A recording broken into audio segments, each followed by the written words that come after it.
My friends, for centuries the world has repeated the words of the Master, "Seek ye first the kingdom of God." And yet very few have paused long enough to ask where this kingdom is to be found, or why so many sincere seekers feel as though they are walking in circles, praying without answer, striving without peace. And so I want to speak to you not as one offering a new doctrine, but as one reminding you of what Jesus himself revealed so simply, so plainly, that the human mind overlooked it. The kingdom of God is within you, not above you, not ahead of you, not hidden in some distant geography, nor reserved for a future moment after death. Within you, within your consciousness, within the very life you are living at this instant. You see, the tragedy of much spiritual seeking is that it begins with the assumption that God is absent.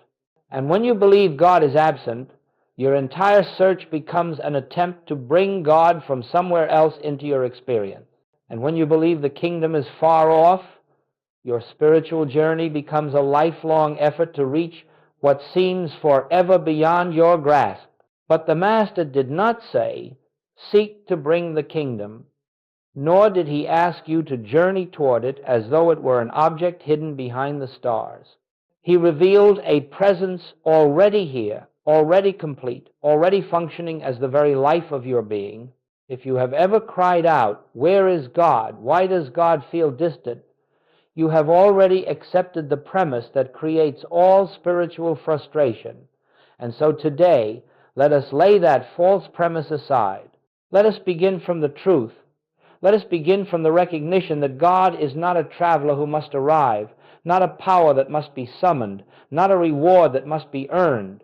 God is the living presence at the center of your consciousness, the invisible life that is your life, the infinite love that animates every breath and movement of your existence. You have not been failing in your spiritual search. You have simply been taught to look outward when Jesus pointed inward. You have been told to strive for what must be realized, not achieved.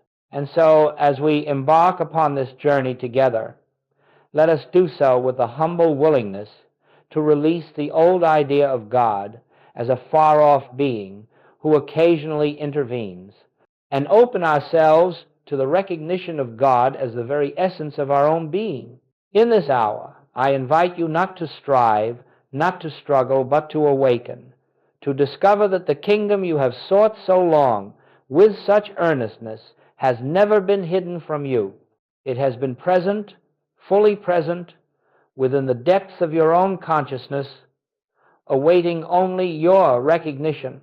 And as this recognition dawns, you will find yourself at peace, not because you have reached God, but because you have discovered that God has never departed from you. Now let us look more deeply into the very reason spiritual seekers become weary, discouraged, and disheartened in their search for God. It is not because God is difficult to find. It is not because heaven is hidden behind a veil that only the worthy may lift. It is because almost the entire world, including the religious world, has trained us to seek God where God is not. And when you seek where God is not, you can only return empty-handed, no matter how sincere your prayer or how devout your heart. Consider for a moment how many times you have turned to the outer world expecting it to reveal God to you, expecting a person, a sign, a manifestation, a change in circumstance, a divine intervention to prove that God is present. And yet every time you do this, you unknowingly affirm a belief the Master never taught, that God is separate from you, separate from your consciousness, separate from your very life. And the moment you accept separation, even unconsciously, you cannot help but feel the weight of spiritual loneliness, the ache of believing God is somewhere you are not. When the mind believes in distance, it naturally seeks solutions in distance. It prays from a sense of lack. It reaches outward in desperation. It tries to bring God down into the moment or to coax peace into a troubled situation. But my friends, This is the very reason prayer feels unanswered. Not because God is withholding anything, but because we are praying from a premise that has no spiritual foundation, the premise of absence. Do you see the problem? If you pray as though God is far, you reinforce the illusion of distance. If you believe the kingdom is ahead of you, you bind yourself to endless searching. If you imagine that God's guidance, God's provision, or God's healing must travel toward you from outside, you silently deny the truth that God is the life of your being here now, fully present and wholly complete. This is why the world's seekers grow tired. It is not the search that exhausts them, it is the direction of the search. Outward effort consumes energy, inward realization restores it. Outward effort breeds fear, inward realization releases it. Outward effort implies that something essential is missing. Inward realization reveals that nothing has ever been absent. The frustration so many experience in their spiritual lives arises from an innocent but fundamental misunderstanding. The belief that God's presence must be obtained rather than recognized, sought rather than realized, requested rather than revealed from within.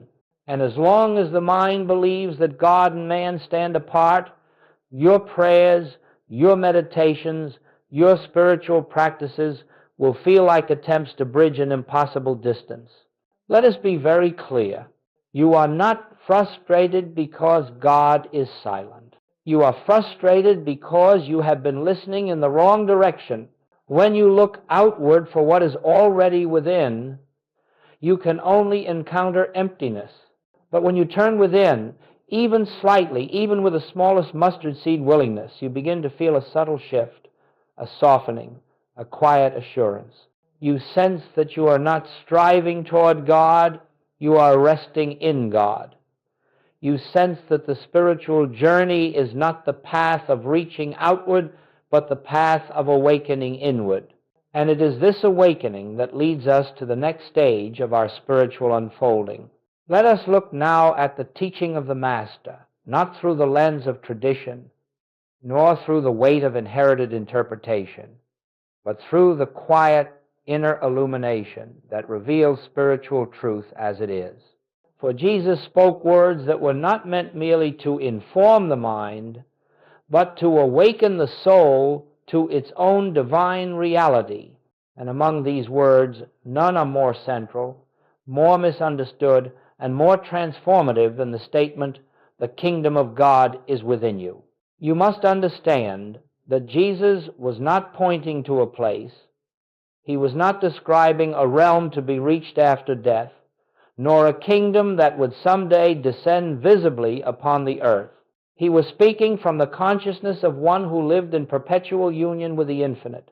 When he used the word kingdom, he was describing the awareness of God's presence, an awareness that transcends time, transcends form, and reveals itself as the substance of all being. And when he declared that this kingdom is within you, he tore down every doctrine of distance that humanity had built around God. But the human mind, bound to the senses, could not grasp such a revelation.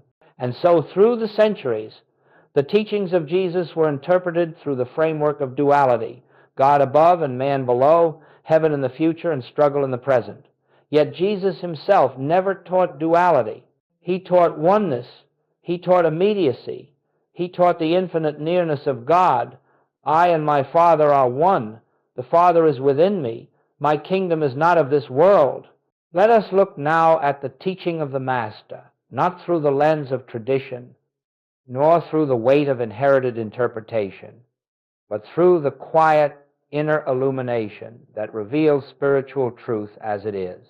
For Jesus spoke words that were not meant merely to inform the mind, but to awaken the soul to its own divine reality.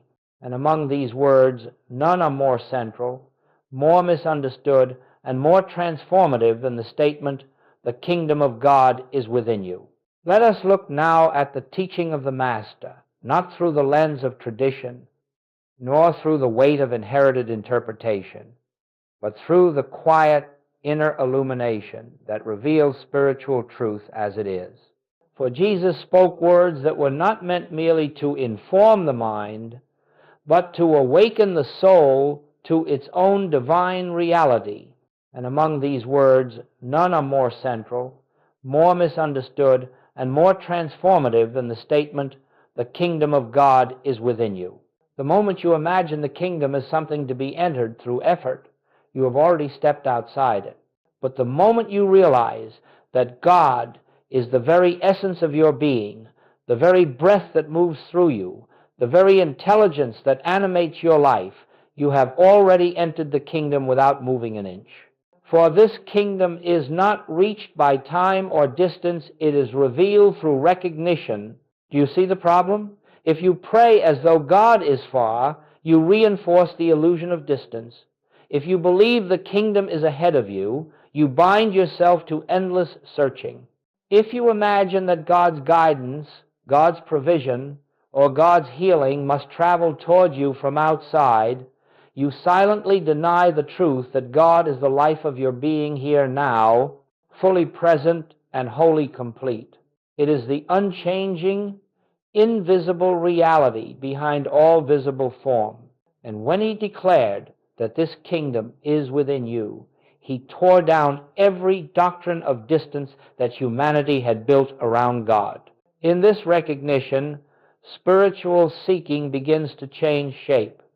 You are no longer reaching outward for God's presence. You are no longer waiting for a future manifestation.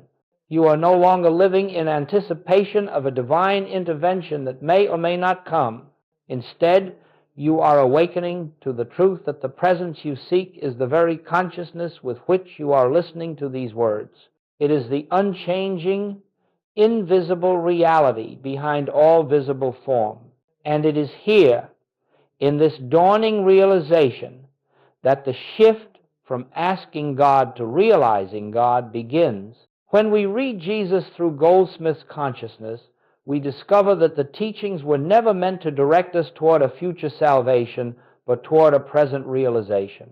They were never meant to create believers, but revealers, not followers of doctrine, but awakeners to the inner Christ, the inner kingdom, the inner presence that has always been the life of our being. The world prays in one way, and the Christ consciousness prays in another. The world prays by petition, "God, please do this for me. Please intervene. Please fix.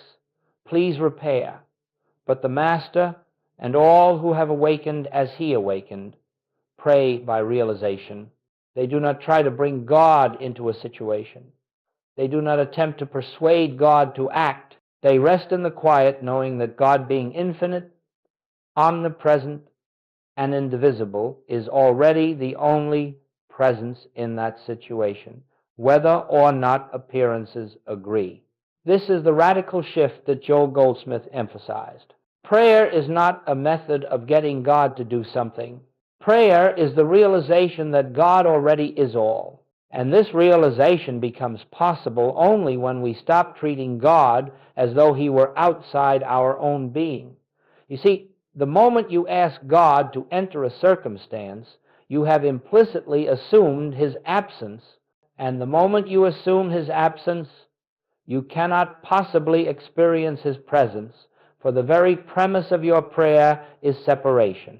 The bootless cry, as Goldsmith called it, is the prayer of a mind that imagines God is somewhere else. But when you understand the truth, when you realize that God is not coming from afar, that God is not outside the problem, not outside the body, not outside the relationship, you stop trying to reach outward and you begin to rest inwardly.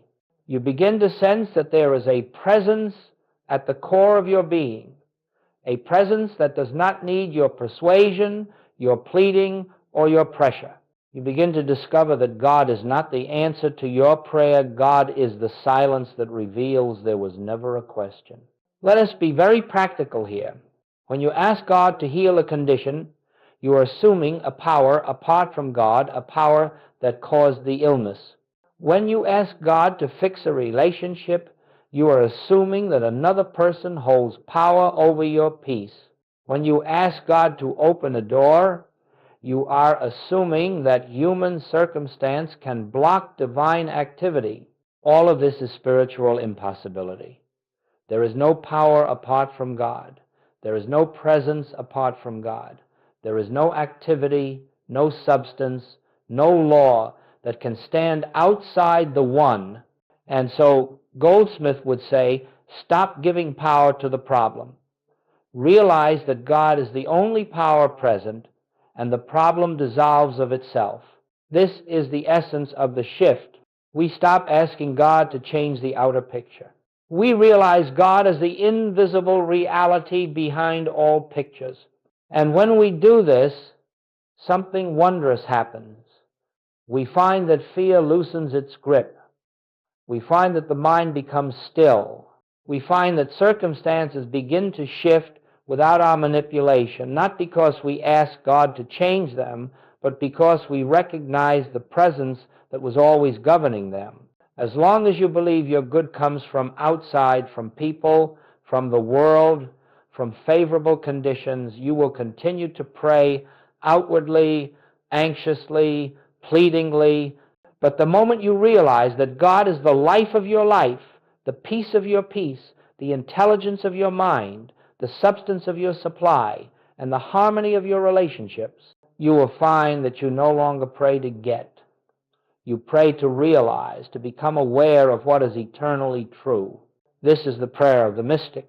This is the prayer of the master. This is the prayer of all who have entered the kingdom consciousness. Not a prayer of asking, but a prayer of recognition.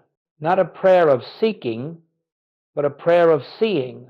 Not a prayer of striving, but a prayer of resting in the truth that God is already here.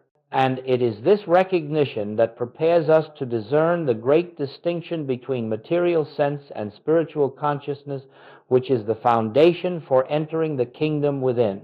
Before we can enter the kingdom within, we must understand why the outer world appears so real, so commanding, so overwhelming. We must understand why fear grips us, why circumstances disturb us, why lack seems possible, and why God can appear distant even when we believe in Him with all our hearts. And the reason is simple, though the mind resists it at first. We have been trained from birth to trust the five senses. We have been taught that what we see, hear, taste, touch, and smell is reality. And so we live as though appearances are the final truth, unaware that we are interpreting the world through the limited instrument of material sense. Before we can enter the kingdom within, we must understand why the outer world appears so real, so commanding, so overwhelming. We must understand why fear grips us, why circumstances disturb us, why lack seems possible, and why God can appear distant even when we believe in Him with all our hearts. And the reason is simple, though the mind resists it at first. We have been trained from birth to trust the five senses. But spiritual consciousness reveals something entirely different. Spiritual consciousness is the awareness that God alone is the reality of all being. God alone is the life of every person. God alone is the substance of every form. God alone is the law governing the universe. And because God is indivisible, infinite, and omnipresent, there is no true power apart from God, no second presence, no second cause, no opposing force that can threaten the harmony already established in spirit. This is the meaning of oneness. Not that everything is spiritually connected, but that everything is spiritually one. Let us be practical. When you see disease in the body, that is the testimony of material sense. When you see conflict in a relationship, that is the testimony of material sense. When you see lack in your affairs, that is the testimony of material sense. When you see danger in the world, that too is the testimony of material sense. And if you accept these testimonies as the truth, you will experience fear, doubt, and separation. because you are living as though appearances possess reality, authority, and power. But when you rise into spiritual consciousness, something remarkable occurs. You begin to recognize that all appearance, whether harmonious or discordant, is but the play of the senses. Behind the appearance stands the spiritual reality, unchanged and unchanging. God, the only presence. God, the only power. God, the only law. God, the only life. God, the only substance. And as this recognition deepens, the outer picture begins to shift, not because you changed it through mental effort, but because you no longer give it the power it never possessed. Goldsmith would often say, you do not heal a condition. You reveal the presence of God, and the condition yields. And this is the essence of spiritual consciousness, the awareness of what is eternally true, regardless of what the senses report. The world may say, there is danger. Spiritual consciousness whispers, God is here. The world may say, there is lack. Spiritual consciousness knows. Infinite supply is the nature of God. The world may say, there is conflict. Spiritual consciousness rests in God is the harmony of all being. And the moment you accept the spiritual as real, the material loses its authority over your peace. But let us be very honest. You cannot force yourself into spiritual consciousness. You cannot affirm your way into it. You cannot shout into it or demand it. Spiritual consciousness dawns as material sense loosens its grip. And material sense loosens its grip only when we stop feeding it with fear, judgment, and the belief that it has power. The Master said, judge not according to appearance, but judge righteous judgment. Righteous judgment is not moral judgment. It is spiritual recognition, the ability to look straight at the appearance and know that it is not the truth. It is knowing that behind every discord, the presence of God remains untouched. It is knowing that behind every seeming lack, the fullness of Spirit is already present. It is knowing that behind every storm, the calm reality of God stands unimpaired. And it is precisely this understanding that prepares the way for the practice of entering the kingdom within, not by attempting to change appearances, but by recognizing the spiritual presence that lies behind them, within them, and as their true essence. Now that we understand the distinction between material sense and spiritual consciousness, we can begin to approach the most sacred aspect of this path, the actual practice of entering the kingdom within. And let us be clear from the beginning, this is not a practice of doing, this is not a technique for manipulating thought, nor is it a method for improving the outer world. It is a practice of recognition, of quiet receptivity, of turning from the outer appearances to the inner reality that has always been present but seldom acknowledged. In the human search for God, people have used many forms of prayer. They have pleaded, begged, affirmed, recited, commanded, declared. They have tried to convince themselves and God of what they desire. But all of these belong to the realm of the human mind. They begin with the assumption that there is a lack, and that through thought or emotion, that lack may be corrected. Spiritual listening, as Goldsmith taught it, begins from a wholly different premise, that nothing is lacking because God is already the fullness and the completeness of every moment. This is why true prayer begins in silence, not the silence of discipline or restraint, but the silence of relinquishment. The silence that arises when we release the belief that we must direct God, inform God, or persuade God. It is the silence that comes when we understand that God is not in need of our words, our instruction, or our guidance. God is the very presence we are seeking. And so spiritual listening is not an attempt to reach God. It is the willingness to allow the presence to reveal itself. When we enter this sacred silence, we do not ask, we do not seek signs, we do not attempt to feel spiritual or produce inspiration.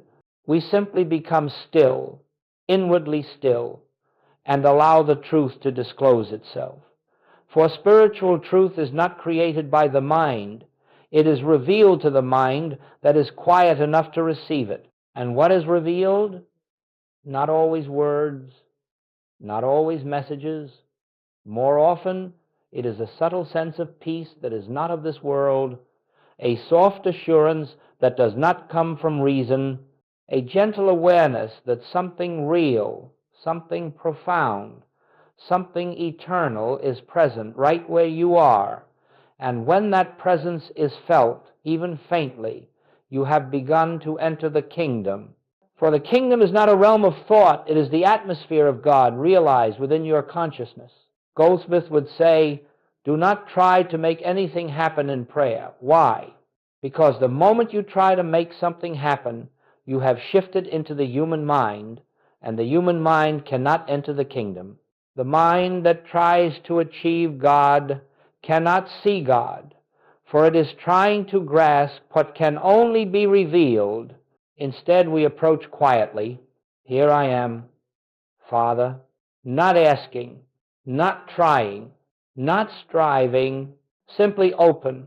In this openness, you may become aware of a gentle inner movement as though truth is unfolding of its own accord. You may feel a sense of safety as though nothing outside you holds power. You may feel the burdens of the day loosening as though their weight was never truly yours, or you may simply feel nothing at all, yet know inwardly that something deep and invisible is taking place. This is the beginning of spiritual listening, a turning from the outer world of effect to the inner world of cause, a willingness to let God be God. And the more often you return to this stillness, not as a duty, but as a refuge, the more natural it becomes. You begin to sense the presence not only in meditation, but in the ordinary moments of life, standing in a doorway, pausing in the midst of a conversation, resting between breaths, and awareness begins to permeate your experience. The kingdom is here. Do not measure your progress. Do not attempt to capture the feeling. Simply return again and again to the stillness in which God reveals himself not as a distant being, but as the life of your own being. This is the practice by which the walls of material sense begin to thin and the light of spiritual consciousness begins to shine through. It is the doorway into the kingdom within. And now that we understand how to enter this inner sanctuary, we can begin to explore how to recognize the signs of its dawning, how to tell in the quiet moments of life that you have already stepped into the atmosphere of God's presence. As we proceed, let us understand something very important. The kingdom of God does not suddenly descend upon you like a light from the sky. It does not announce itself with trumpets, nor does it arrive with a dramatic inner explosion. The kingdom reveals itself in the quietest of ways, in subtle shifts of perception, in gentle movements of awareness, in moments so simple you might overlook them if you are searching for something grand. You see, the kingdom is not a future attainment. It is a present reality. And the moment your consciousness begins to relax into the truth of God's nearness, the signs of the kingdom begin to show themselves. They do not appear in the outer world first. They appear within you. And when they appear, they carry a distinct quality, a softness, a stillness, a peace that the world cannot imitate. One of the first signs is this: problems lose their sense of finality. You look at the same condition, the same circumstance, the same relationship, and yet something within you whispers, this is not all there is. You begin to sense that what you are seeing is but the surface of things, and behind that surface is a presence untouched by the appearance. This quiet sense of something more is the first hint that spiritual consciousness is dawning. Another sign is the easing of inner tension, not necessarily the disappearance of all outer challenges, but the loosening of the emotional grip they once held on you. You begin to observe instead of react. You begin to watch instead of fear. Even in the midst of difficulty, there arises a center of stillness, a feeling that you are upheld by something greater than the circumstance. This stillness is not self-made. It is the fragrance of the kingdom. A third sign is that you stop trying to fix life through human effort. This is not passivity. It is trust. You no longer rush to manipulate outer events or control outcomes. Instead, you turn within first.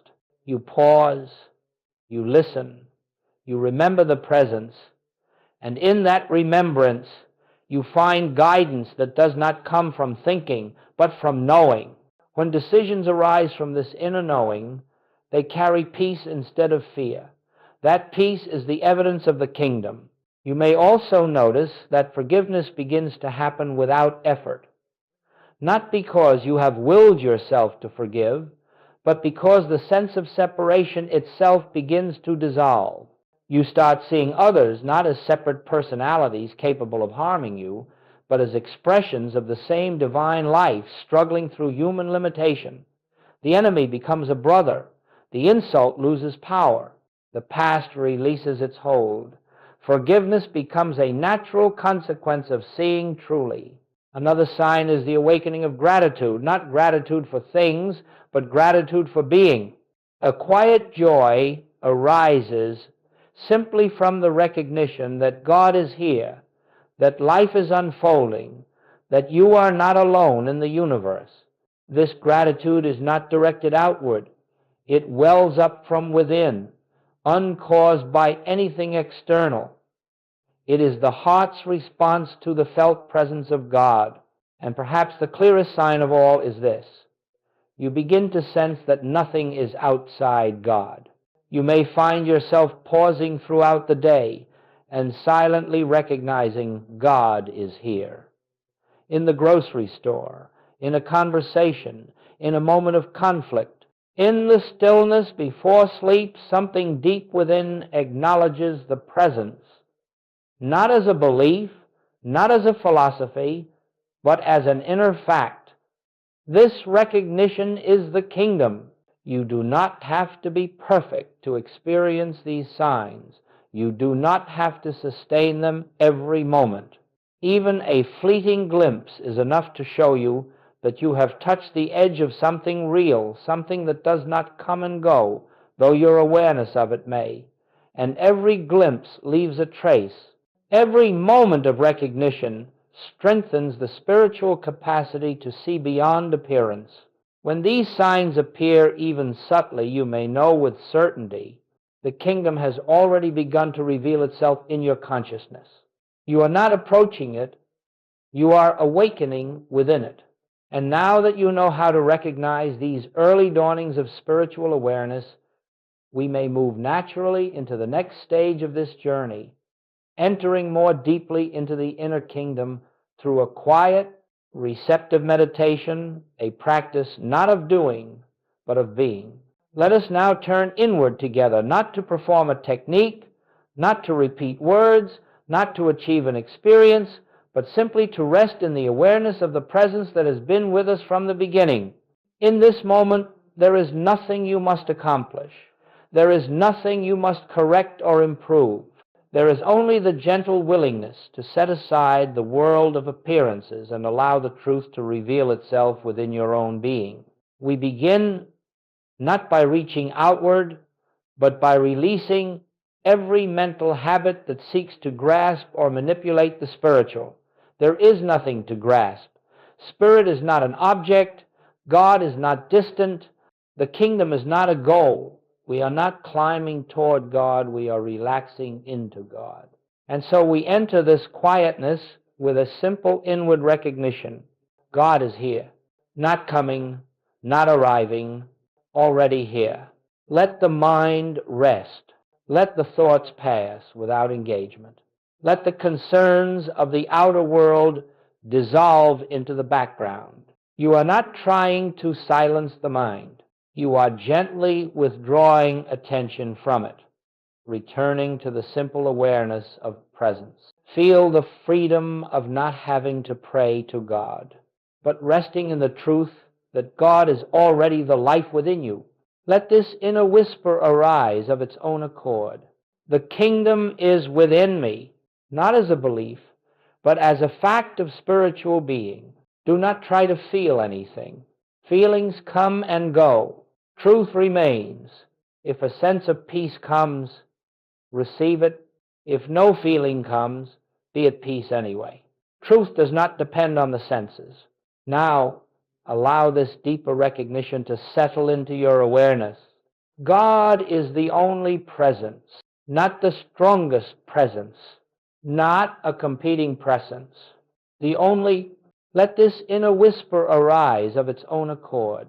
The kingdom is within me, not as a belief, but as a fact of spiritual being.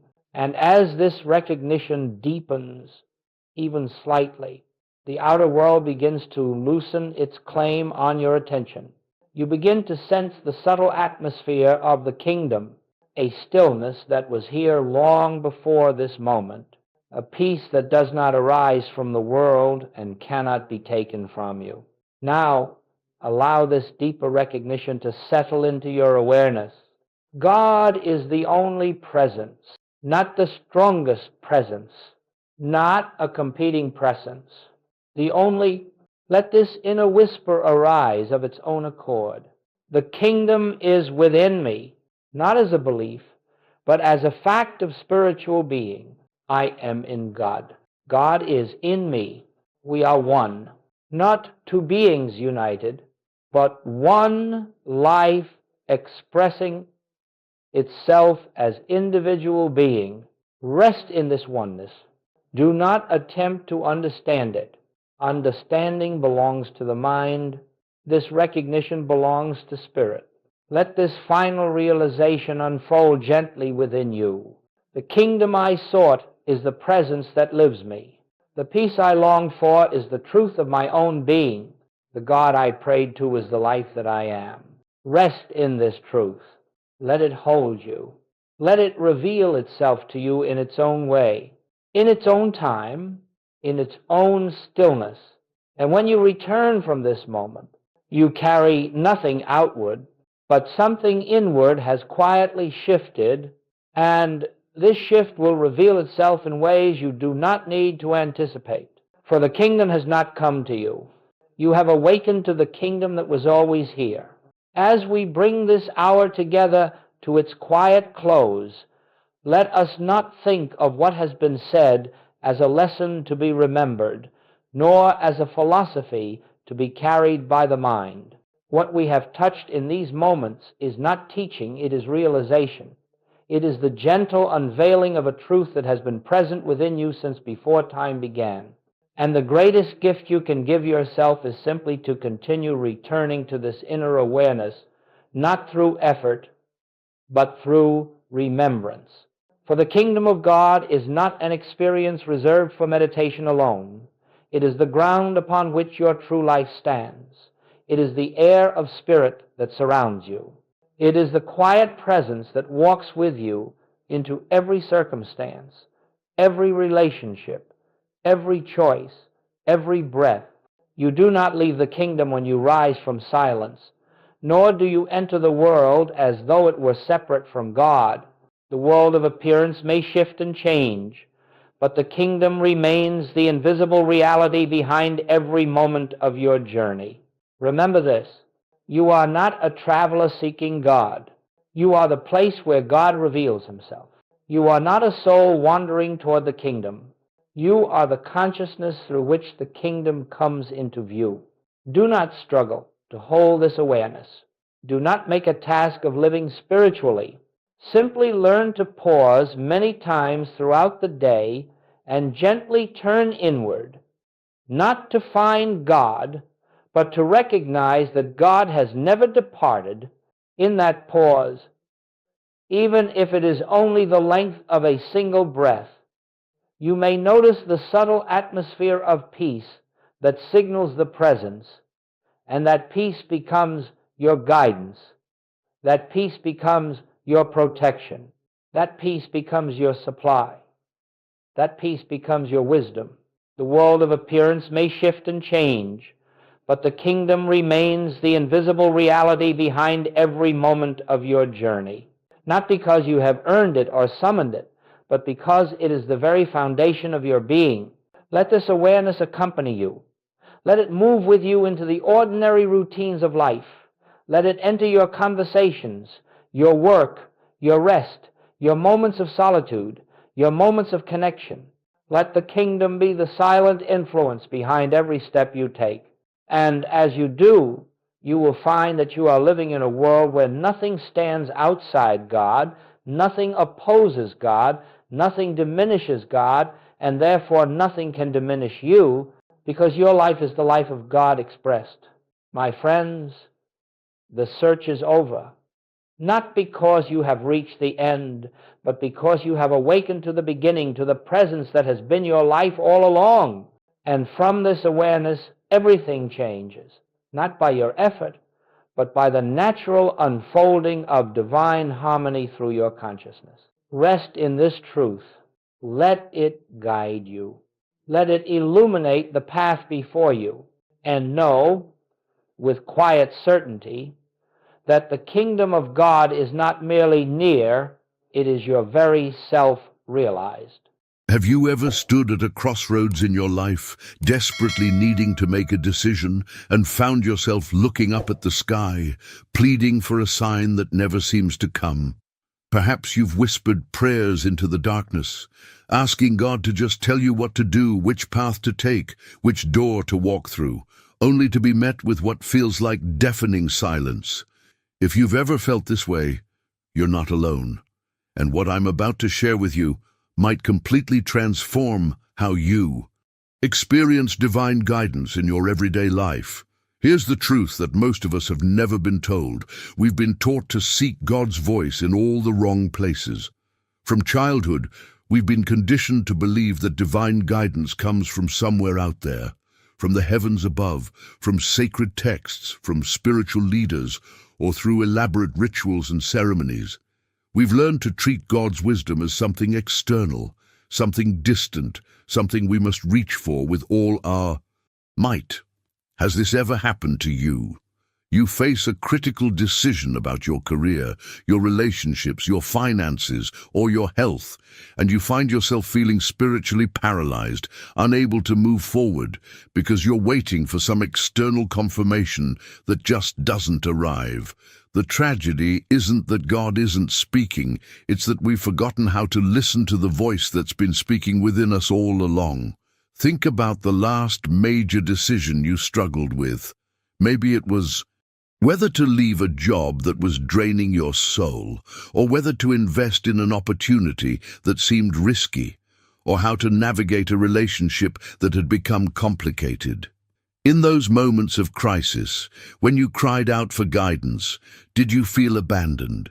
Did you wonder if perhaps you weren't worthy enough, spiritual enough, or good enough for God to answer? The weight of that silence can be crushing, leaving us feeling isolated in our most vulnerable moments. But before we begin, please hit the like button and let me know where in the world you're watching from today. It's always fascinating seeing who's joining us from around the world. And if you haven't already, make sure to hit that subscribe button and turn on the notification bell so you don't miss any of our future videos. What if I told you that every unanswered prayer, every moment of confusion, every decision where you felt utterly alone, all of it stems from a single, profound misunderstanding about where divine guidance actually resides? The voice you've been seeking in the clouds, in church buildings, in the words of others, has been whispering within your own consciousness this entire time, closer to you than your own heartbeat, more intimate than your own thoughts. Stay with me until the end of this teaching, because what you're about to discover will fundamentally shift how you approach not just the big, life-altering decisions, but every single choice you make throughout your day. The 5 daily alignments we're going to explore together aren't about adding more spiritual practices to an already overwhelming schedule. They're about remembering something you've always known but somehow forgot, that the kingdom of heaven, that place where perfect wisdom and divine clarity exist, isn't somewhere you need to travel to reach. It's already inside you, right now, in this very moment. This is the revolutionary truth that changes absolutely everything about how you make decisions, and it's simpler than you've ever imagined. We've been approaching divine guidance as if it's some mystical skill that requires decades of meditation practice or special spiritual gifts that only a chosen few possess. But here's what's actually happening. The wisdom you need for every decision, from the mundane to the life-altering, is already flowing through your consciousness like a river that never stops moving. The only question is whether you've learned to recognize it, to feel its current, to trust its direction. Imagine waking up tomorrow morning and instead of immediately reaching for your phone to scroll through the anxiety-inducing noise of the world, you pause for just a moment and sense that quiet presence within you. Not something you have to conjure up through effort or strain, but something that's simply there, waiting to be acknowledged. That difficult conversation you've been avoiding at work. You approach it with a clarity that surprises even you. The financial decision that's been keeping you awake at night. Suddenly, the right path becomes obvious, not through logical analysis alone, but through an inner knowing that transcends mere calculation. The relationship tension that normally triggers your deepest insecurities. You respond from a place of groundedness that feels both foreign and familiar at the same time. I create these videos for seekers ready to move beyond surface-level spirituality into genuine transformation.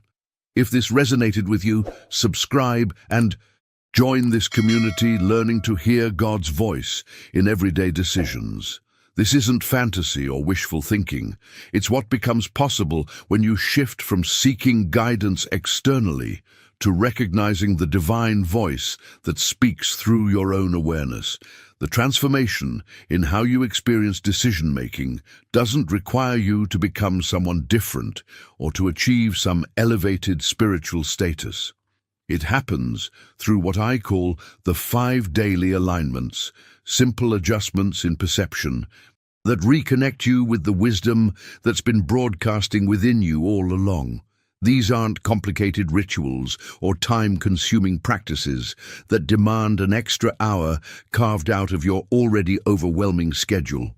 They're micro-shifts in awareness, moments of recognition that can happen while you're sitting in traffic, standing in line at the grocery store, or lying in bed before sleep. Now, I want to go even deeper into what makes this approach so radically different from everything else. You've tried. The hidden truth behind truly aligned decision-making isn't found in gathering more information, consulting more experts, or waiting for perfect external conditions. It emerges when your consciousness learns to distinguish between the anxious chatter of fear-based thinking and the quiet, steady voice of divine wisdom that never shouts but always speaks with unmistakable clarity. Behind the scenes of every decision you've ever made that felt genuinely right, that brought unexpected peace even when it didn't make logical sense, was this inner voice guiding you. You just may not have recognized it consciously at the time. If you're beginning to sense that there might be another way to navigate your choices, one that doesn't leave you exhausted from overthinking or paralyzed by fear of making the wrong move, write in the comments, "I'm ready to hear clearly." The first alignment might surprise you because it goes against everything our achievement-oriented culture has taught us about spiritual growth.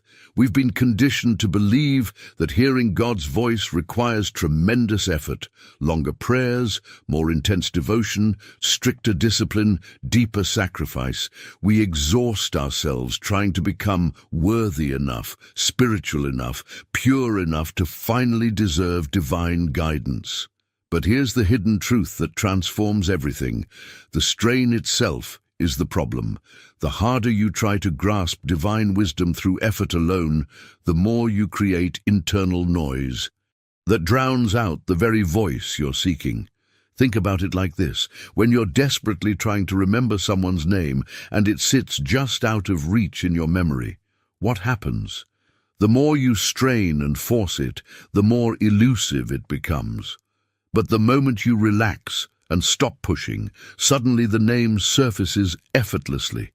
Divine guidance works exactly the same way. The I Am consciousness within you isn't playing hide and seek, testing whether you can pray hard enough or meditate long enough to finally break through. It's been broadcasting continuously like a radio station that never goes off the air, transmitting on a frequency that becomes crystal clear the moment you stop straining and simply recognize what's already present. This shift from effort to awareness changes the entire journey. Instead of approaching each decision from a place of spiritual anxiety, wondering if you've done enough to deserve clarity, you begin from a foundation of trust that the guidance is already there, already speaking, already flowing through your consciousness. The transformation in how you make decisions becomes tangible when you understand that you're not trying to create something new. You're removing the barriers to what has always been true.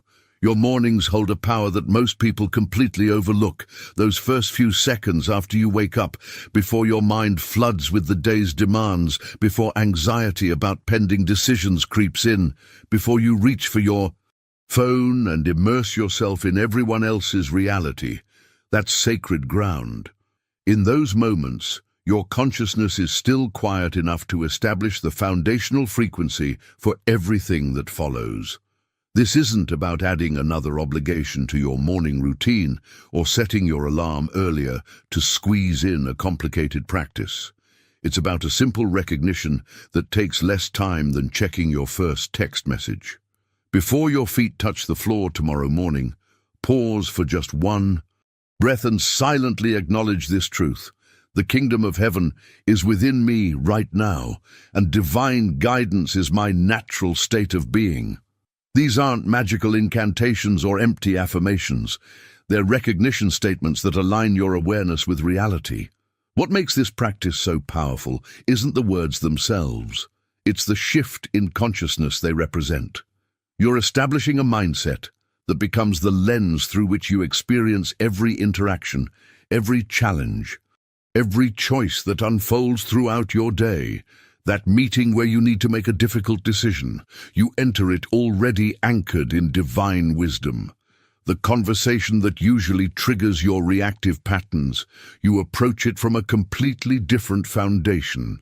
Now, I want to reveal what happens when you practice this recognition consistently and why the journey of transformation unfolds in ways you might not expect. The impact of beginning your day with this awareness creates ripples that extend far beyond those initial moments, fundamentally reshaping how you navigate the countless micro-decisions and major crossroads that define your life. If this understanding of recognition over straining resonates with something in you, write in the comments, "I choose awareness." Here's what most people get wrong about spiritual practice, and it's costing them the very transformation they're seeking. We live in a culture obsessed with intensity, with dramatic breakthroughs, and life-changing peak experiences. You've probably approached spiritual growth the same way, waiting until you hit a crisis, then throwing yourself into hours of desperate prayer, hoping that sheer intensity will finally crack open the heavens and deliver the guidance you need.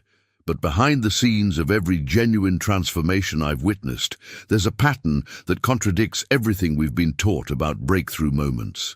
5 minutes of gentle, daily recognition will reshape how you hear divine guidance far more profoundly than occasional marathon sessions fueled by panic and fear. Your consciousness doesn't respond to dramatic overhauls the way our achievement culture suggests. Instead, it's like tending a garden. You don't ignore the plants for weeks and then dump gallons of water on them in a single desperate attempt at revival. That approach creates damage, not growth. You provide small amounts of consistent nourishment, and the garden naturally flourishes. Your ability to discern God's voice in your decisions works exactly the same way. Each time you pause to recognize the presence within, you're making subtle adjustments to your spiritual receptors, gradually tuning yourself to divine frequency with increasing precision.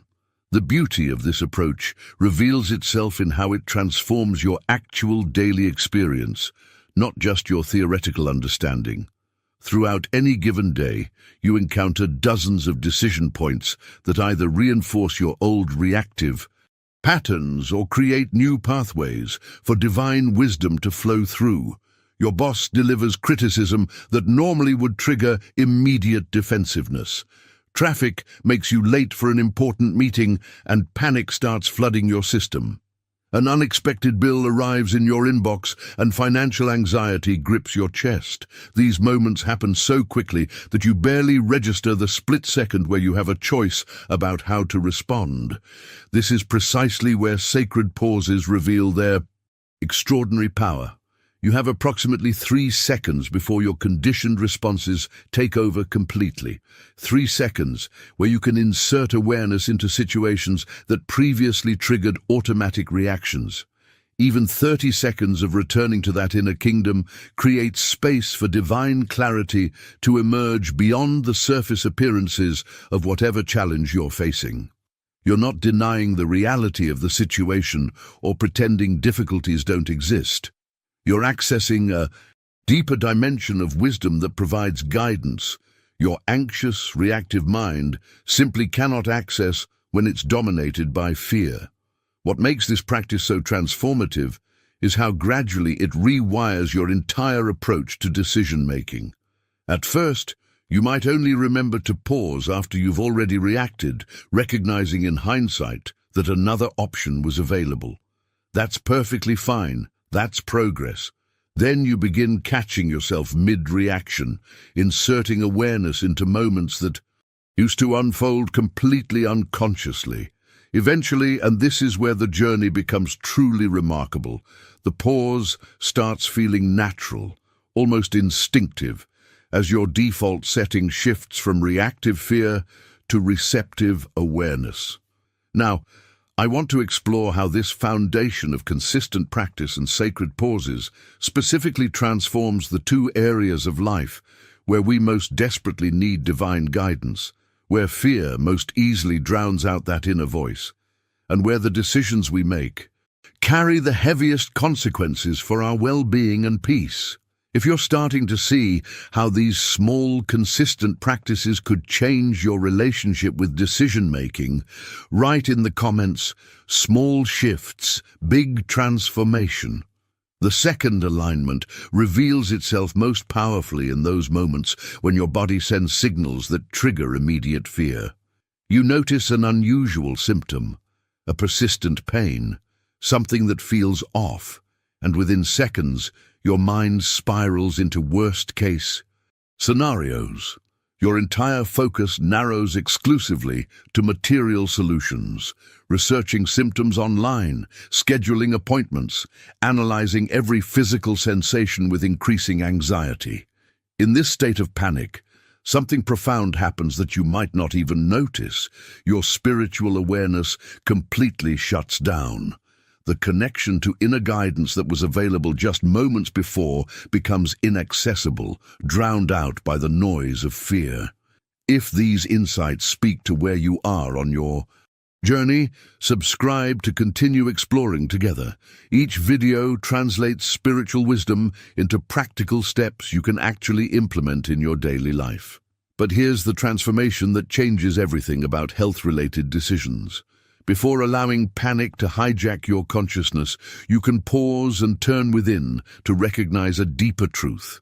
In the kingdom of heaven within you, there exists only wholeness and divine perfection. This isn't about denying physical reality or rejecting medical wisdom. It's about creating sacred space where God's voice can speak clearly about your well-being, guiding you toward appropriate action from a foundation of peace rather than terror. The decisions you make about your health from this consciousness are fundamentally different than those made from panic. You're still seeking proper care, still taking necessary action, but you're doing so guided by clarity rather than driven by fear. The hidden truth behind healing that most people never discover is that wholeness exists first as a spiritual reality. And when your consciousness aligns with that truth, it creates pathways for well-being that remain completely blocked when fear dominates your awareness. This doesn't guarantee specific outcomes or replace medical treatment, but it transforms the quality of guidance you receive and the peace you experience throughout the journey, regardless of what unfolds. Now, this same principle revolutionizes the other area of life, where fear most easily silences divine guidance, your relationship with money and provision. Financial concerns trigger something primal in us, activating survival instincts that create such intense static that hearing God's voice becomes virtually impossible. You check your bank balance and feel your chest tighten. An unexpected expense arrives and panic floods your entire system. Income decreases and suddenly you're making desperate decisions from a place of scarcity and urgency that overrides any access to spiritual wisdom. The third alignment happens when you shift from scarcity consciousness to recognizing abundance from the kingdom perspective.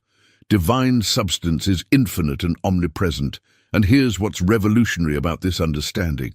Your actual experience of provision is primarily a reflection of your consciousness, not just external economic conditions.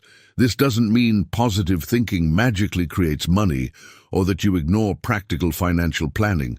It means that when you bring kingdom awareness to money decisions, you access divine intelligence that sees possibilities your anxious, scarcity-focused mind simply cannot perceive. Opportunities appear that weren't visible through the lens of fear. Creative solutions emerge that your panic-driven thinking never considered. The guidance you receive about earning, spending, and managing resources comes from a place of wisdom that transcends material circumstances. What makes this so powerful in practice is that provision actually follows presence. When unexpected expenses arrive or your income suddenly shifts, instead of immediately spiraling into worst-case scenarios and making reactive decisions, you return first to the awareness that God's voice is speaking guidance even in this exact circumstance.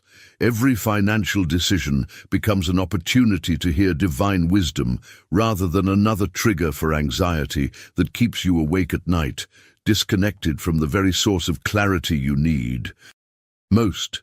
If you've experienced moments where divine guidance provided unexpected solutions to health or financial challenges, write in the comments. Guidance transcends circumstances. The transformation in your financial life becomes tangible when you understand that provision truly follows presence. Picture yourself sitting at your kitchen table, bills spread out in front of you, and the numbers simply don't add up. Your old conditioned response would spiral immediately into panic mode, catastrophizing, desperately strategizing, losing sleep over scenarios that haven't even happened. But when you've cultivated kingdom consciousness through these daily alignments, something fundamentally different occurs. You pause and recognize that divine intelligence sees possibilities that your anxious mind cannot access. You bring transformed awareness to the practical work of addressing the situation, allowing spiritual wisdom to inform material decisions rather than letting material panic completely override your connection to guidance. What surprises most people about this shift is that it doesn't necessarily mean money magically appears or problems vanish without effort. The journey unfolds differently. Unexpected opportunities emerge that weren't visible through the lens of scarcity. Creative solutions surface that your fear-driven thinking never considered. A conversation happens that opens doors you didn't know existed. Behind the scenes of what others might call Financial breakthrough is simply consciousness aligned with divine abundance, expressing itself through practical circumstances in ways that logic alone could never predict or manufacture. Now, this same principle of listening for God's voice transforms perhaps the most complex and emotionally charged area of human experience, your relationships. Think about your most challenging relationship right now. Maybe it's your spouse who seems to trigger every insecurity you have. Perhaps it's a parent whose approval you've been seeking your entire life, or a colleague whose behavior constantly sparks frustration and resentment. Your conditioned response focuses exclusively on what's wrong with them, how they need to change, why they're making your life difficult, what you wish they would finally understand. But here's the hidden truth that revolutionizes relational dynamics. The catalyst for relationship transformation isn't finding perfect people or waiting for others to finally become who you want them to be. It's developing perfect listening to God's voice through every single interaction, even and especially the difficult ones. The fourth alignment happens when you shift from trying to control or fix relationships to receiving divine wisdom about how to navigate them. When you approach relationships from kingdom consciousness, you access guidance about how to respond rather than react, what to say in moments of tension, when to speak truth, and when silence serves better, how to set boundaries from love rather than from fear or manipulation. This doesn't make relationship challenges magically disappear or turn difficult people into easy ones. Conflicts still arise, disappointments still occur, people still say hurtful things. But you're navigating these experiences from an entirely different foundation, one that allows revelations about yourself and others that remain completely hidden when you're operating purely from reactive patterns and emotional triggers. The decisions you make in relationships, whether to stay or leave, how to address issues, when to offer grace, and when to maintain boundaries, come from deeper guidance rather than conditioned patterns of defense, attack, or withdrawal. The impact of this shift extends far beyond individual relationships to transform how you experience human connection itself. If you're beginning to see how kingdom consciousness could transform even your most difficult relationships, write in the comments, "Divine wisdom guides my connections." The fifth alignment addresses an area where most of us spend the majority of our waking hours, yet rarely consider it spiritual territory at all. For most people, their professional environment represents a complete spiritual dead zone, where divine presence seems distant, irrelevant, or entirely disconnected from the practical demands of getting work done. The pressure of deadlines, office politics, performance expectations, and competition creates such a dense frequency of stress that any awareness of God's voice gets completely drowned out. You might pray before leaving for work, but the moment you step into that office or log into that computer, it's as if you've entered a realm where spiritual guidance simply doesn't apply. But here's the transformation that revolutionizes how you experience those 40, 50, 60 hours each week. The fifth alignment happens when you reframe work from mere employment, from something you endure to pay bills, into spiritual expression itself. That project deadline that usually triggers anxiety becomes an opportunity to witness divine ideas emerging through you in perfect timing. That difficult colleague who normally sparks immediate frustration becomes a chance to perceive the kingdom within both yourself and them, accessing wisdom about how to navigate the dynamic rather than just react to their behavior. This shift doesn't require changing careers or finding spiritually oriented employment. It happens through bringing presence to whatever work you're already doing, recognizing that divine creativity can express itself through spreadsheets and sales calls just as readily as through traditionally spiritual activities. The impact extends far beyond productivity metrics to transform the actual quality of your daily experience. You begin noticing solutions flowing naturally when your consciousness isn't constricted by stress and fear. You find yourself handling workplace challenges with clarity that surprises even you. Behind the scenes of truly innovative work is often this exact dynamic: unlimited intelligence flowing through consciousness that's open enough to receive it, rather than closed down by anxiety about performance and survival.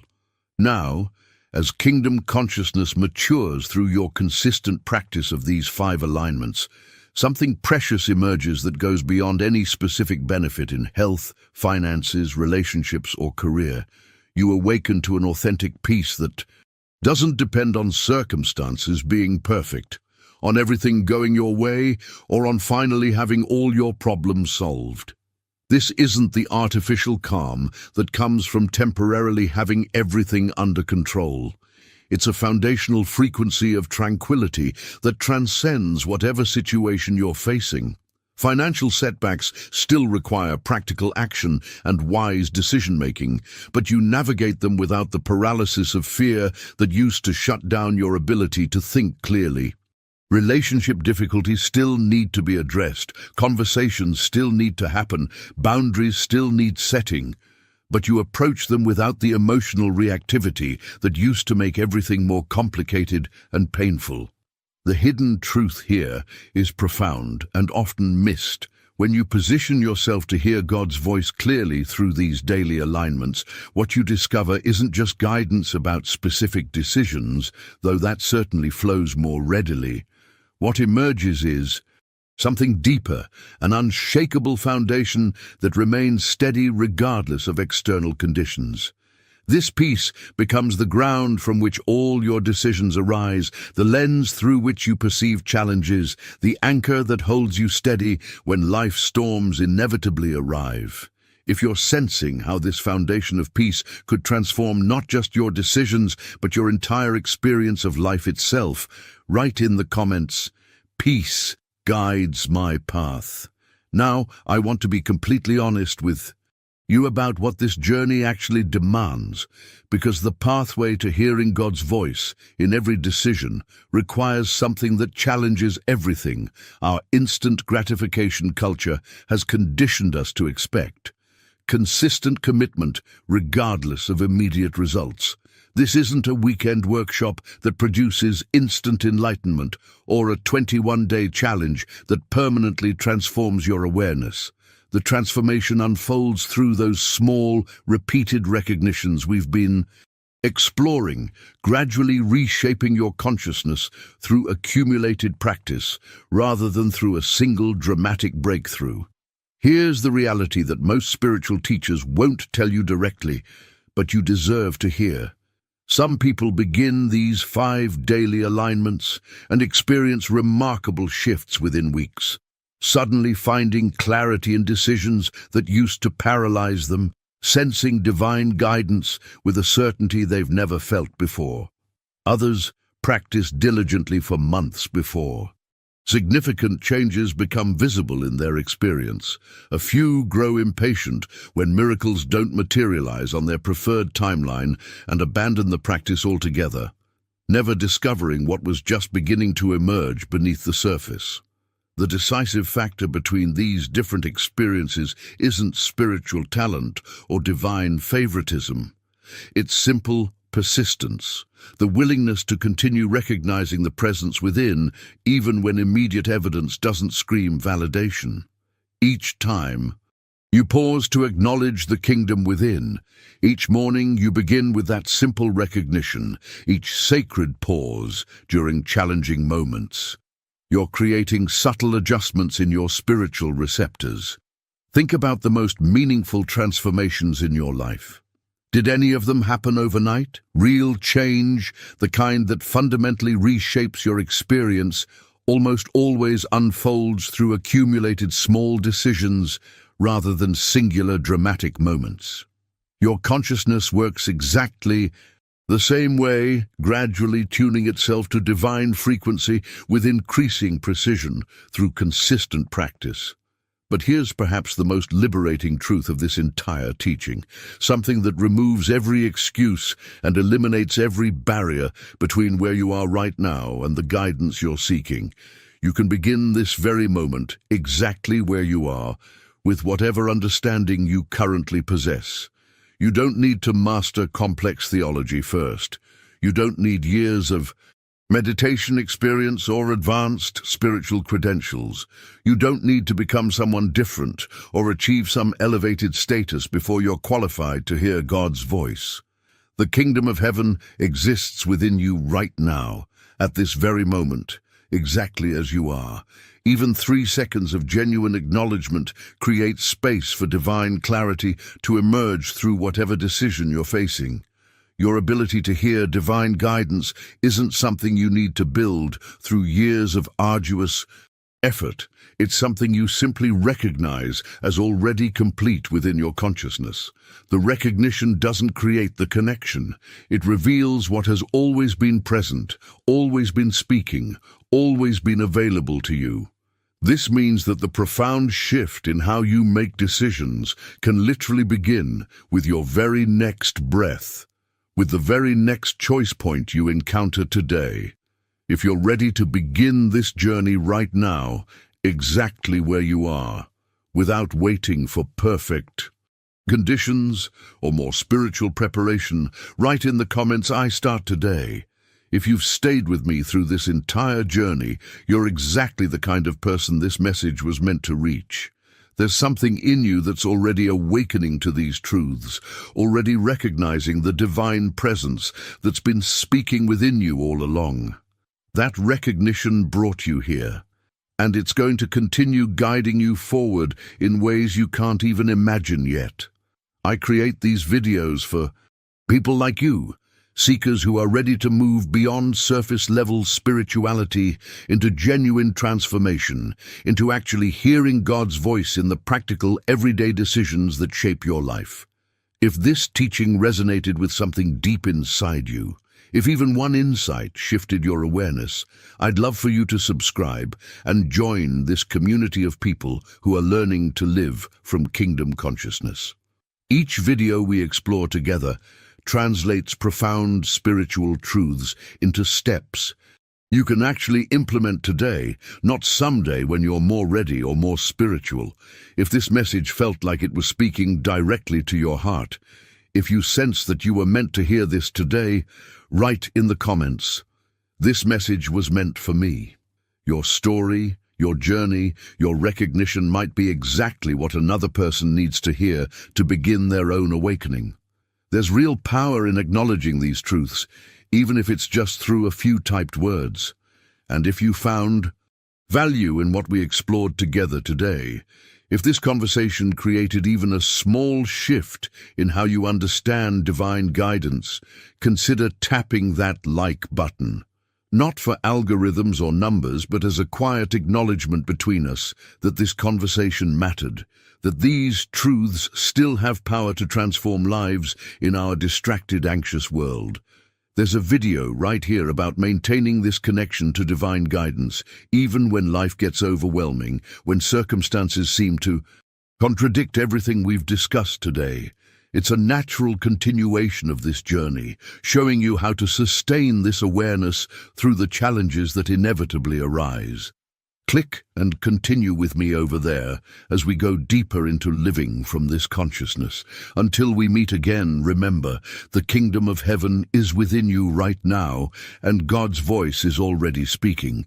You're simply learning to recognize what has always been true. Your mind has been deceived into believing it holds the power to heal or harm you. This fundamental misunderstanding keeps you trapped in cycles of suffering, desperately trying to think your way to wellness. Joel Goldsmith discovered the liberating truth that changes everything about healing. The human mind, with all its positive thinking and visualization techniques, cannot produce true spiritual healing. It operates in the realm of effects, not causes. When you try to use your mind to heal, you're working backwards, attempting to change the shadow instead of moving the object. True healing flows from a realm beyond mental manipulation. It emerges when you step out of the mind's attempt to control and into the silence where spirit operates. This is where miracles become natural, not because you've thought them into existence, but because you've stopped interfering with divine law. Your greatest healing breakthrough comes not from what you add to your thinking, but from what you subtract. When the personal mind steps aside, the healing presence that was always there can finally express itself through you without obstruction. Most spiritual seekers exhaust themselves trying to elevate their thoughts, believing that higher thinking produces higher results. This noble effort becomes a prison when you discover that even your most inspired thoughts are still just thoughts, operating in the world of duality and limitation. Goldsmith taught that consciousness, not mind, is the healing agent. Consciousness is your true identity, the unchanging awareness that observes all thoughts without being defined by them. When you recognize yourself as consciousness rather than the thinker, healing happens naturally. The mind divides everything into categories: sick and well, good and bad, possible and impossible. Consciousness knows only wholeness. In this recognition, the very foundation of illness dissolves because there was never anyone there to be sick in the first place. This isn't positive thinking or mental conditioning. This is the recognition of what you have always been beyond the mind's commentary. In this recognition, your body aligns with the truth of your being, which has never known disease or limitation. Every attempt to use your mind for healing reinforces the illusion that you are separate from your source of well-being. You become a person trying to connect with God, a patient trying to become healthy, a limited being reaching for unlimited power. This very effort maintains the gap you're trying to bridge.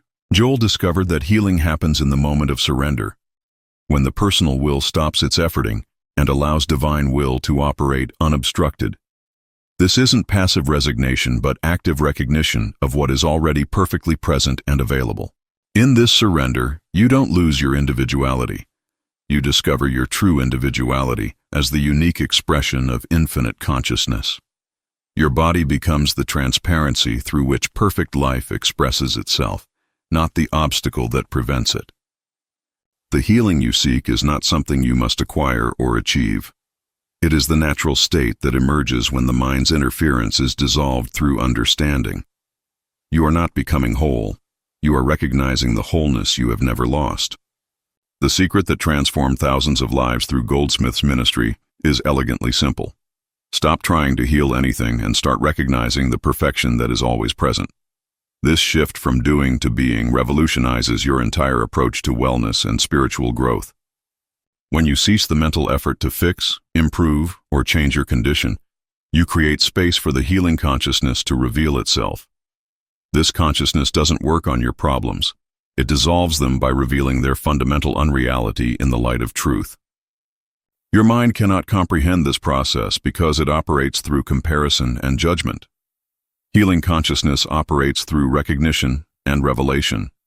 It sees through the appearance of limitation to the eternal reality of perfect being that nothing can touch or diminish. This is why traditional healing methods often provide temporary relief, while spiritual healing creates permanent transformation. You're not adding health to sickness. You're recognizing that sickness was never part of your true nature to begin with.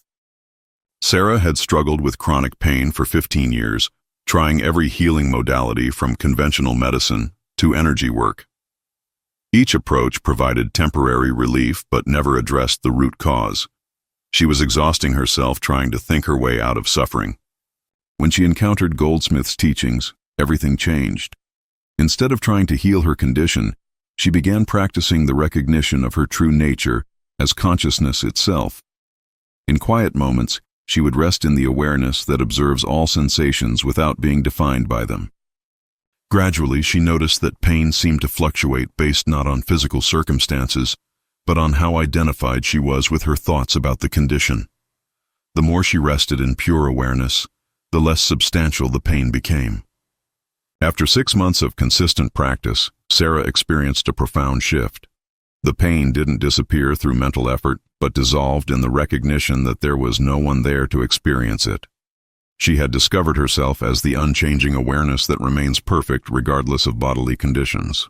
Michael's business was failing, and financial stress was affecting his health and relationships. He had tried affirmations, visualization, and positive thinking, but his circumstances continued to deteriorate. The harder he worked mentally to create abundance, the more elusive it became. Through Goldsmith's teachings, Michael learned to stop trying to demonstrate prosperity and start recognizing his inherent completeness. Instead of using his mind to attract wealth, he practiced resting in the consciousness of abundance that was his true nature.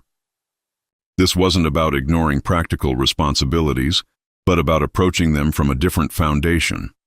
When he operated from the recognition of his completeness rather than his lack, his decisions became clearer and more aligned with divine guidance. Within a year, his business had not only recovered, but expanded beyond his previous dreams. The transformation came not through mental manipulation, but through the natural unfoldment of perfect action that emerges when consciousness operates without interference from personal will. Linda's marriage was ending, and she was consumed with resentment and fear about the future. She had tried to forgive through willpower and to think positively about her situation, but the emotional pain remained overwhelming. Her mental effort seemed to increase rather than decrease her suffering. Through practicing Goldsmith's approach, Linda learned to withdraw her attention from the stories her mind told about betrayal and injustice. Instead, she practiced recognizing herself as the awareness that remains untouched by any relationship circumstance. This practice didn't minimize her feelings, but provided the space where healing could occur naturally. As she rested in her true identity as consciousness, the emotional charge around her situation began to dissolve without any mental effort on her part. Eventually, Linda experienced a complete transformation in her relationship with both her former husband and with intimate partnership itself. She discovered that her well-being had never depended on external relationships, but on her recognition of her inherent completeness. David had been diagnosed with a serious illness that doctors said required immediate and aggressive treatment. Fear overwhelmed him as he contemplated the challenging path ahead. Traditional positive thinking felt hollow in the face of such a dire prognosis. Goldsmith's teachings offered a different approach entirely. Instead of trying to overcome the illness or think it away, David learned to rest in the recognition that his true nature as consciousness had never been touched by any physical condition. This practice didn't replace medical treatment, but transformed his relationship with the healing process. He approached each treatment from a foundation of wholeness rather than fear, allowing both medical intervention and spiritual recognition to work together harmoniously. After 2 years, David's doctors declared him completely healed. But the greater healing was his recognition that he had never actually been the limited, vulnerable person he had believed himself to be. He had discovered his identity as the eternal consciousness that remains perfect under all circumstances. If these transformation stories inspire you, like this video to help others find these teachings, subscribe for more Joel Goldsmith wisdom, and comment. What healing journey resonated most with you? Beyond the primary recognition of your true nature as consciousness, Goldsmith taught complementary practices that support this fundamental realization. These aren't mental techniques, but ways of living that align with your understanding of spiritual identity. The practice of witnessing involves observing your thoughts and emotions without judgment or resistance. This isn't about changing what you observe, but recognizing yourself as the unchanging observer. Through consistent witnessing, you naturally disidentify from mental and emotional states. Silent meditation becomes not an effort to achieve a peaceful state, but a return to your natural condition as pure awareness. In this silence, you're not trying to contact God, but recognizing your eternal unity with infinite consciousness.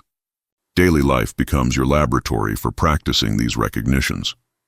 Every challenge becomes an opportunity to choose between operating from personal sense or consciousness. This choice, made consistently, transforms your entire experience of being human. The practice of spiritual discernment helps you distinguish between the voice of human reasoning and the guidance of divine wisdom.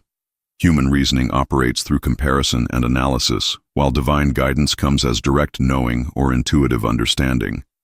When faced with decisions, instead of mentally weighing pros and cons, you learn to rest in conscious silence until clarity emerges naturally. This clarity doesn't come from thinking, but from the recognition of what is already known at the level of consciousness. This discernment extends to healing practices. You learn to distinguish between efforts to change conditions through mental manipulation and the recognition of perfection that dissolves conditions through understanding. Over time, this discernment becomes automatic. You naturally operate from the foundation of consciousness rather than personal will, allowing divine intelligence to direct your choices and actions without the interference of human planning and scheming. The practice of living in the now releases you from the mind's tendency to project past patterns into the future or to relive past experiences in the present. This isn't about forcing attention into the present moment, but recognizing that consciousness exists only now. Past and future are mental constructions that have no reality in consciousness. When you rest in your true nature, you naturally abide in the eternal now, where healing, guidance, and provision are always available. This understanding transforms your relationship with time and aging. You recognize that consciousness never ages or deteriorates. The body may change, but your essential nature remains eternally fresh and unlimited. Living from this understanding, you stop trying to preserve the past or control the future. You operate from the infinite possibilities that are available in each moment when consciousness is allowed to express itself without mental interference. The principle of non-resistance dissolves the tendency to fight against unwanted conditions, which only gives them more reality and power in your experience. Resistance is the mind's way of maintaining the very conditions you want to be free from. Non-resistance doesn't mean passive acceptance of harmful situations, but rather the recognition that conditions have no power over consciousness.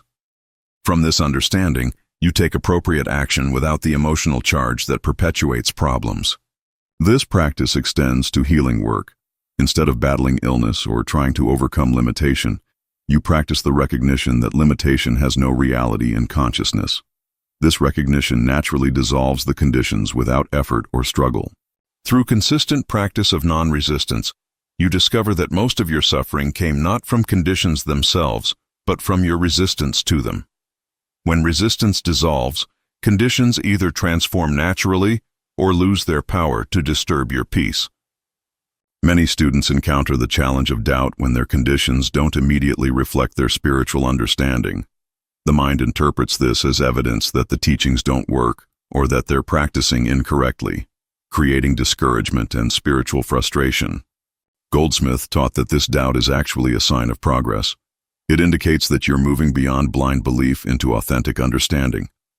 Doubt forces you to deepen your practice and discover the truth through direct experience rather than mental acceptance.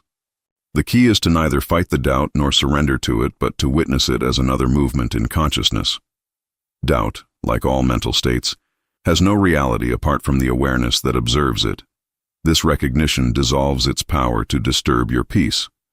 During periods of doubt, return to the fundamental recognition of what you are beyond all mental states. Consciousness remains perfect whether the mind believes it or doubts it. Your true nature is unaffected by the mind's commentary about spiritual principles. Another common challenge is the tendency to make the recognition of consciousness into another mental concept or spiritual belief. This creates a subtle form of spiritual materialism where you collect spiritual ideas without experiencing their transforming power. The difference between spiritual concept and spiritual recognition is felt rather than understood. Recognition carries with it a sense of coming home, of remembering what you have always known. Concept remains at the level of mental information. When recognition becomes mere concept, spiritual practice becomes effortful and progressive rather than natural and immediate. You find yourself trying to become conscious rather than recognizing that consciousness is what you already are. The remedy is to release all spiritual concepts and rest in the simple awareness of being aware. This awareness needs no improvement or development. It is already perfect and complete, requiring only recognition rather than acquisition. Physical pain often challenges students' understanding because it seems so immediate and undeniable.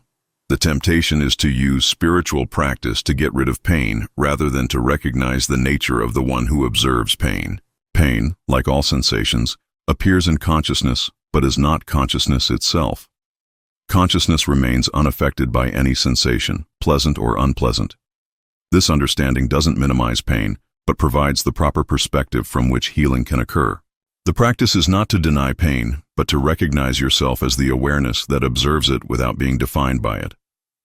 From this recognition, pain may dissolve naturally, or it may continue while losing its power to disturb your essential peace. Many students report that when they stop trying to get rid of pain and start recognizing their true nature, pain either disappears entirely or becomes a neutral sensation that doesn't interfere with their well-being or spiritual understanding. The challenge of relationships often tests spiritual understanding because other people seem to trigger emotional reactions that feel beyond conscious control. The tendency is to try to change others or to use spiritual practices to become less affected by their behavior. Goldsmith taught that relationships are perfect mirrors for recognizing where you still believe in separation. Every emotional reaction reveals a place where you've identified with personal sense rather than consciousness. The practice is not to change others, but to recognize that their behavior appears in your consciousness and is therefore an activity of your own being. This understanding dissolves the sense of victimization and empowers authentic response rather than unconscious reaction. Through consistent practice, relationships become opportunities for deeper self-recognition rather than sources of disturbance. You discover that your peace never depended on others' behavior, but on your recognition of your true nature as consciousness. If these challenge-breaking techniques speak to your heart, like to support this content, subscribe for advanced spiritual practices, and comment, which obstacle are you ready to transform now? Advanced practitioners learn to integrate these recognitions into professional life without becoming spiritually isolated or impractical. The goal is not to withdraw from worldly engagement, but to engage from the foundation of consciousness rather than personal ambition. Business decisions made from consciousness rather than human reasoning often appear unconventional but prove remarkably effective. You learn to trust divine intelligence even when it contradicts conventional business wisdom or popular opinion. This integration requires discernment between inspired action and personal will. Inspired action carries a sense of rightness and flows naturally without force. Personal will creates effort and resistance even when the desired outcome is achieved. Over years of practice, this discernment becomes effortless. You naturally operate from divine guidance while remaining fully engaged in practical responsibilities. Work becomes worship, and success becomes a byproduct of authentic spiritual expression. Family relationships often present the greatest challenges for advanced practitioners because family members may resist or misunderstand your spiritual transformation. The temptation is to try to share your understanding or to become frustrated with their lack of receptivity. The advanced practice is to live your understanding without teaching it unless specifically asked. Your transformation speaks more powerfully than your words. Family members are affected by the consciousness you embody rather than the concepts you share. This requires the development of spiritual maturity that can remain centered in consciousness regardless of family dynamics. You learn to love without attachment to outcomes and to serve without expecting recognition or appreciation. Many practitioners discover that their family relationships improve dramatically, not through direct intervention, but through the indirect effect of their own consciousness transformation. Love expressed from consciousness is irresistibly healing. Health challenges in advanced practitioners often surprise those who expect spiritual understanding to prevent all physical problems. These challenges become opportunities for deeper recognition rather than evidence of spiritual failure. Advanced practitioners learn to approach health issues from the foundation of wholeness rather than the assumption of sickness. This doesn't mean ignoring appropriate medical care, but engaging with it from a different consciousness foundation. The body becomes a teacher rather than an obstacle, revealing subtle areas where personal will still operates instead of divine will. Each symptom becomes an invitation to deepen spiritual recognition rather than a problem to be solved. Many advanced practitioners report that health challenges ultimately strengthen their spiritual understanding by forcing them to rely more completely on consciousness rather than personal effort or spiritual concepts they had accumulated over years of practice. Financial abundance presents unique challenges for advanced practitioners who must navigate between spiritual understanding and practical responsibility. The temptation is either to ignore practical concerns or to revert to human methods of security and provision. Advanced practice involves trusting divine supply while taking appropriate practical action. This requires discernment between inspired practical steps and actions motivated by fear or human reasoning about security and future provision. The key is to operate from the consciousness of abundance rather than trying to demonstrate abundance through consciousness. This subtle difference determines whether financial activity becomes an expression of trust or an expression of lack. Practitioners often discover that their relationship with money transforms completely as they recognize abundance as a quality of consciousness rather than a quantity of external resources. Security comes from knowing your true nature rather than from accumulating possessions. The ultimate integration involves recognizing that there never was a personal self that needed healing, improvement, or spiritual development. This recognition doesn't negate the appearance of individual experience, but places it in its proper context as consciousness exploring itself. This understanding dissolves the subtle spiritual seeking that can persist even in advanced practitioners. There's no one to become enlightened and nothing to achieve. There's only the eternal recognition of what has always been perfectly present and complete. Personal history becomes a story that consciousness tells itself rather than a burden that must be healed or transcended. Past experiences lose their power to define present identity when you recognize yourself as the awareness in which all experiences appear. This final recognition brings perfect peace not because all problems disappear, but because the one who had problems is recognized as a temporary appearance in the eternal perfection of consciousness itself. Daily life becomes effortless when operated from this ultimate understanding.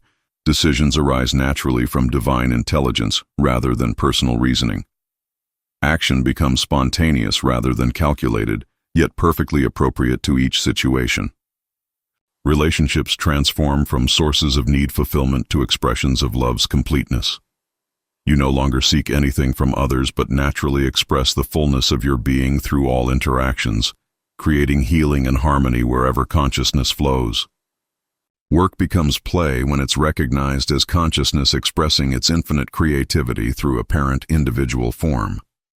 Success and failure become equal movements in the dance of existence, neither disturbing the fundamental peace of your true nature.